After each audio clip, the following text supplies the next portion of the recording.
क्या आप भी मैट्रिक बोर्ड परीक्षा 2024 में शामिल होने वाले विद्यार्थी है?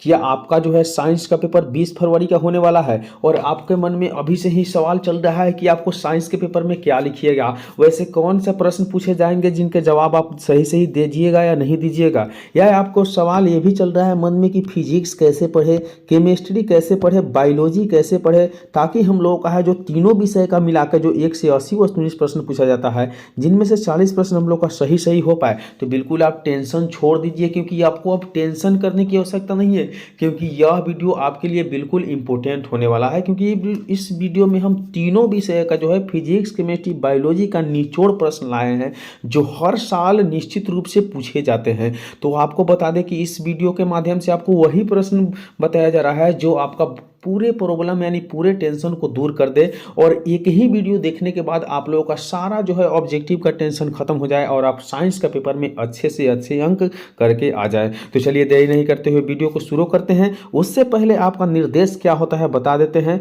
तो बिल्कुल आपके बोर्ड एग्जाम में जो है 40 व 19 प्रश्न ही बनाना होता है और आपको बोर्ड एग्जाम द्वारा पूछा गया प्रश्न होता है 1 से 80 प्रश्न। तो बिल्कुल आप लोग तैयार हो जाइए इस सारे प्रश्नों का सही सही उत्तर देने के लिए, क्योंकि आप लोग का टेंशन दूर होने वाला है। तो चलिए हम देर नहीं करते हुए वीडियो को शुरू करते हैं और देखते हैं कि आज का वीडियो का पहला प्रश्न क्या है। बिल्कुल आप लोग की टेंशन दूर हो जाएगी। शुरू से अंत तक इस वीडियो को शुरू से देख देना है, और बिल्कुल यदि आप इस प्रश्न का उत्तर जानते हैं तो कमेंट करके जरूर बताइएगा। तो चलिए हम एक नंबर प्रश्न का उत्तर देखेंगे। दिया हुआ है कि एक वयस्क मनुष्य के कितने दांत होते हैं। एक वयस्क मनुष्य जो होते हैं, एक साधारण मनुष्य होते हैं, उनके अंदर कितने दांत होते हैं, यह दांतों की संख्या पूछा जा रहा है। तो याद रखना है कि एक नंबर प्रश्न का सही उत्तर होने वाला है ऑप्शन बी, यानी आप लोगों का है एक नंबर प्रश्न का ऑप्शन बी, यानी 32 दांत जो होता है बिल्कुल याद करके रख लेना है। चलिए हम आगे बढ़ते हैं, देखते हैं दूसरी नंबर प्रश्न क्या है। दिया हुआ है कि मस्तिष्क उत्तरदायी होती है। मस्तिष्क किनके लिए उत्तरदायी होती है? हृदय स्पंदन के लिए, या शारीरिक संतुलन के लिए, या सोचने के लिए, या इनमें से सभी के लिए? तो 2 नंबर प्रश्न का जो सही उत्तर हो जाएगा इनमें से सभी के लिए। बिल्कुल यदि अभी तक इस वीडियो को लाइक नहीं किए हैं तो बिल्कुल लाइक कर दीजिए, क्योंकि आप लोगों के लिए ऐसे ऐसे पसंदीदा वीडियो या आप लोगों का टेंशन दूर करने के लिए इस यूट्यूब चैनल के माध्यम से हर हमेशा आप लोगों के लिए वैसे वीडियो दिया जा रहा है जो बिल्कुल आपके बोर्ड एग्जाम के लिए इंपॉर्टेंट हो। तो चलिए हम तीसरा नंबर प्रश्न देखते हैं। दिया हुआ है कि तैक्रिया किस जीव का श्वसन अंग है। तैक्रिया किस जीव का श्वसन अंग है? तो 3 नंबर प्रश्न का जो सही उत्तर हो जाएगा वह कॉकरोच, यानी तैक्रिया जो श्वसन अंग होता है वो किसका होता है? याद रखना है कि कॉकरोच का श्वसन अंग होता है। अगली प्रश्न यानी 4 नंबर प्रश्न देखेंगे। दिया हुआ है कि शरीर में भोजन का पाचन किस प्रकार की अभिक्रिया है। शरीर में जो भोजन का पाचन होती है वो किस प्रकार की अभिक्रिया होती है? तो याद रखना है कि शरीर में भोजन का पाचन जो है उपचयन अभिक्रिया होती है, इसलिए ऑप्शन सी जो है बिल्कुल करेक्ट आंसर यानी सही उत्तर है। बिल्कुल आप लोग इस वीडियो को फुल वॉच कर लीजिएगा, क्योंकि इस वीडियो में सारी टेंशन जो है आप लोगों को दूर हो जाने वाला है। तो दिया गया है अगला प्रश्न कि पूर्ण विकसित अंडाशय कहलाता है। पूर्ण विकसित अंडाशय जो होता है वह क्या कहलाता है? तो 5 नंबर प्रश्न का सही उत्तर जो होने वाला है याद रखना है, यानी पूर्ण अंडाशय जो होता है विकसित होता है वह फल कहलाता है, यानी 5 नंबर प्रश्न का ऑप्शन सी जो है बिल्कुल सही उत्तर है। अगले प्रश्न की ओर बढ़ेंगे और 6 नंबर प्रश्न देखेंगे। दिया हुआ है 6 नंबर प्रश्न, उससे पहले एक रिक्वेस्ट करना चाहते हैं कि यदि अभी तक आप वीडियो को लाइक नहीं किए तो बिल्कुल लाइक कर दीजिए, क्योंकि आप लोग के लिए वीडियो बनाने में बहुत सारा मेहनत होता है। और चैनल पर पहली बार आए हैं तो बिल्कुल सब्सक्राइब कर लीजिए, क्योंकि यह चैनल आप लोग के लिए इंपॉर्टेंट होने वाला है। दिया हुआ है कि एक स्त्री में कौन से लिंग गुणसूत्र मिलते हैं, यानी एक स्त्री में लिंग गुणसूत्र होते हैं वह कौन से मिलते हैं? तो याद रखना है कि XX लिंग गुणसूत्र स्त्री में मिलते हैं, इसलिए ऑप्शन बिल्कुल इसका बी सही उत्तर हो जाएगा। वही पुरुष में पूछा जाए तो याद रखना है कि XY लिंग गुणसूत्र पुरुष में पाया जाता है। अगले प्रश्न यानी 7 नंबर प्रश्न देखेंगे। दिया हुआ है कि मृतोपजीवी का उदाहरण है। मृतोपजीवी का उदाहरण क्या है? तो याद रखना है कि 7 नंबर प्रश्न का सही उत्तर यानी ऑप्शन बी होने वाला है। गोबर छत्ता जो होता है मृतोपजीवी का एक उदाहरण होता है। अगली प्रश्न की ओर बढ़ेंगे और 8 नंबर प्रश्न देखेंगे। बिल्कुल इस माध्यम से बिल्कुल इस वीडियो में जो भी प्रश्न बताया जा रहा है वो फिजिक्स और केमिस्ट्री और बायोलॉजी का निचोड़ प्रश्न है जो आपके बोर्ड एग्जाम में हर साल पूछे जाते हैं। तो दिया गया है 8 नंबर प्रश्न की गार्ड कोशिका की कौन सी भित्ति मोटी होती है। गार्ड कोशिका की कौन सी भित्ति मोटी होती है? याद रखना है कि गार्ड हार्ड कोशिका का जो है भीतरी मोटी जो होती है बिल्कुल क्या होती है, मोटी होती है, यानी भीतरी, यानी ऑप्शन ए जो है बिल्कुल इसका सही उत्तर हो गया। अगली प्रश्न यानी 9 नंबर प्रश्न देखेंगे, दिया हुआ है कि निम्नलिखित में कौन सी अधातु, देखिए पूछा जा रहा है कि निम्नलिखित में कौन सी अधातु है जो विद्युत का सुचालक है, कौन सी अधातु है जो विद्युत का सुचालक है।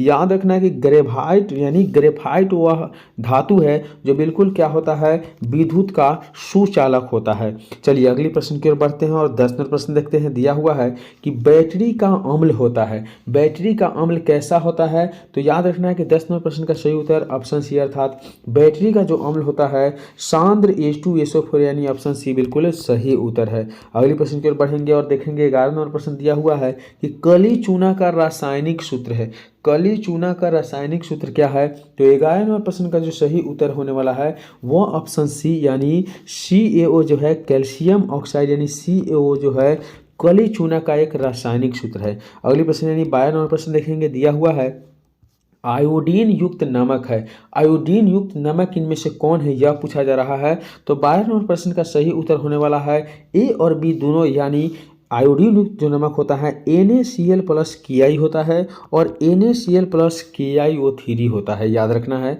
अगली प्रश्न यानी 13 नंबर प्रश्न दिया हुआ है कि प्लास्टर ऑफ पेरिस का रासायनिक नाम क्या है, प्लास्टर ऑफ पेरिस का रासायनिक नाम क्या है, तो 13 नंबर प्रश्न का जो सही उत्तर हो जाएगा ऑप्शन डी अर्थात कैल्शियम सल्फेट ऑर्धहाइड्रेट जो होता है वह आपका प्लास्टर ऑफ पेरिस का रासायनिक नाम होता है। अगले प्रश्न की ओर बढ़ेंगे और 14 नंबर प्रश्न देखेंगे, बिल्कुल इंपॉर्टेंट प्रश्न है क्योंकि इस वीडियो को शुरू से अंत तक देखने के बाद आपको साइंस के पेपर का सारा टेंशन दूर हो जाएगा।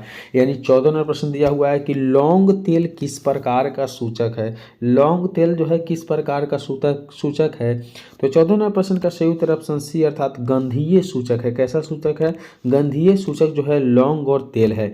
अगली प्रश्न यानी 15 नंबर प्रश्न देखेंगे, दिया हुआ है कि घरेलू गैस जो LPG होती है उसका प्रमुख अवयव क्या होता है, तो घरेलू गैस जो LPG होता है उसका प्रमुख अवयव जो होता है 15 नंबर प्रश्न का ऑप्शन बी अर्थात ब्यूटेन का होता है, याद रखना है। अगली प्रश्न की ओर बढ़ेंगे और 16 नंबर प्रश्न देखेंगे, दिया हुआ है कि C60 फ्लोरीन की आकृति निम्नलिखित में से कैसी होती है, C60 जो होती है फ्लोरीन उसकी आकृति कैसी होती है, तो याद रखना है कि एक फुटबॉल की तरह आकृति होती है, यानी ऑप्शन बी बिल्कुल इसका सही उत्तर है। अगले प्रश्न की ओर बढ़ेंगे और 17 नंबर प्रश्न देखेंगे, दिया हुआ है कि लैटेक्स सामान्यतः कहाँ पाए जाते हैं, लैटेक्स जो होते हैं सामान्यतः कहाँ पाए जाते हैं, तो 17 नंबर प्रश्न का सही उत्तर ऑप्शन डी अर्थात इनमें से सभी में पाए जाते हैं, जैसे पीपल में हो गया, पीला कनेर में हो गया और बरगद में हो गया। चलिए अगली प्रश्न की ओर बढ़ते हैं और 28 नंबर प्रश्न देखते हैं। बिल्कुल एक एक प्रश्न इंपॉर्टेंट है इस वीडियो के माध्यम से, तो शुरू से अंत तक आप लोग जरूर देखिएगा और वीडियो को लाइक जरूर कर दीजिएगा। 28 नंबर प्रश्न दिया हुआ है कि मानव मूत्र में यूरिया की प्रतिशत मात्रा होती है, मानव मूत्र में यूरिया की प्रतिशत मात्रा कितनी होती है, तो 28 नंबर प्रश्न का सही उत्तर है ऑप्शन सी अर्थात 2% जो होती है, बिल्कुल मानव मूत्र में यूरिया की मात्रा होती है 2%।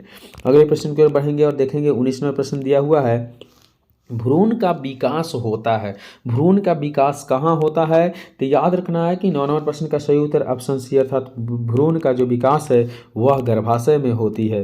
अगले प्रश्न की ओर बढ़ेंगे और देखेंगे 20 नंबर प्रश्न दिया हुआ है कि निकट दृष्टि दोष में किस लेंस का प्रयोग किया जाता है, निकट दृष्टि दोष में किस लेंस का प्रयोग किया जाता है, तो 20 नंबर प्रश्न का जो सही उत्तर है वह याद रखना है ऑप्शन ए अर्थात अवतल लेंस, यानी निकट दृष्टि दोष में अवतल लेंस का प्रयोग किया जाता है। अगले प्रश्न की ओर बढ़ेंगे और 21 नंबर प्रश्न देखेंगे, दिया हुआ है कि लेंस की क्षमता का एसआई मात्रक क्या होता है, लेंस की क्षमता का मात्रक होता है, तो याद रखना है कि डायोप्टर जो होता है लेंस की क्षमता का एसआई मात्रक होता है। अगले प्रश्न की ओर बढ़ेंगे और 22 नंबर प्रश्न देखेंगे, दिया हुआ है कि 1 किलोवाट घंटा बराबर होते हैं, 1 किलोवाट घंटा कितने जूल के बराबर होता है, तो याद रखना है कि 22 नंबर प्रश्न का सही उत्तर ऑप्शन ए हो जाएगा, यानी 1 किलोवाट घंटा जो होता है 3.6 × 10⁻6 जूल के बराबर होता है। अगले प्रश्न यानी 23 नंबर प्रश्न दिया हुआ है कि प्रकाश का चाल न्यूनतम होता है, प्रकाश का चाल जो है सबसे कम कहाँ होता है, याद रखना है कि कांच में जो है प्रकाश की चाल सबसे कम होता है, इसलिए ऑप्शन डी इसका बिल्कुल सही उत्तर हो जाएगा। अगले प्रश्न की ओर बढ़ेंगे और 24 नंबर प्रश्न देखेंगे, दिया हुआ है निम्न में किस लेंस की फोकस दूरी धनात्मक होती है? निम्न में किस लेंस की फोकस दूरी होती है जो धनात्मक होती है? तो 24 नंबर प्रश्न का सही उत्तर ऑप्शन है, अर्थात उत्तल लेंस की जो है फोकस दूरी बिल्कुल धनात्मक होती है। अगली प्रश्न यानी 25 नंबर प्रश्न देखेंगे, दिया हुआ है कि कमरे के ताप पर द्रव अवस्था में रहने वाली अधातु है। कमरे के ताप पर जो है द्रव अवस्था में रहने वाली अधातु क्या है? याद रखना है कि ब्रोमीन होता है। तो इस वीडियो में हम बिल्कुल 1 से 25 प्रश्न बताए हैं, क्योंकि वीडियो लॉन्ग होता है, आप लोग देखना पसंद नहीं करते हैं। तो वीडियो यदि अच्छा लगा हो तो एक लाइक जरूर कर दीजिएगा। चैनल पे पहली बार आया है तो बिल्कुल सब्सक्राइब करके बेल आइकन को जरूर प्रेस कर लीजिएगा। चलिए मिलेंगे अगले वीडियो में, तब तक के लिए बाय।